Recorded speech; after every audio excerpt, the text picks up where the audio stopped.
કે દોસ્તીમાં ઘણા લોકો એમ કહેતા હોય છે કે દોસ્તીમાં જીવ આપી દેવાય સાહેબ. જીવ આપવો એ બહુ સારી વાત છે, પણ સામે પાત્ર પણ એવું હોવું જરૂરી છે સાહેબ.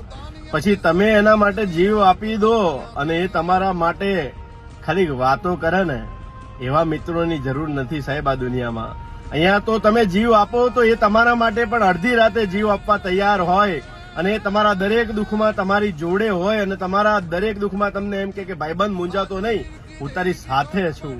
અને મૂછ ઉપર તાવ દઈને કે 100 આવતા હોય તો ભલે આવવા દે દોસ્ત, આપણે 2 પણ છીએ ને, તો તારા માટે જીવ હસતા હસતા આપી દઈશ. આવા મિત્રોની કદર કરજો સાહેબ.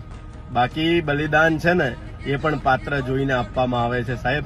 પાત્ર જોયા વગર તો ક્યારે ભાઈબંધી પણ ના થાય અને માવા માટે ખિસ્સા ફાડી નાખે ને, એવા મિત્રોની જરૂર નથી સાહેબ. અહીંયા તો અડધી રાતે તમને હોકારો દઈને એમ કે ચાલ ભાઈબંધ તારા લોકેશન નાખ, એવા મિત્રોની જરૂર છે આ દુનિયામાં.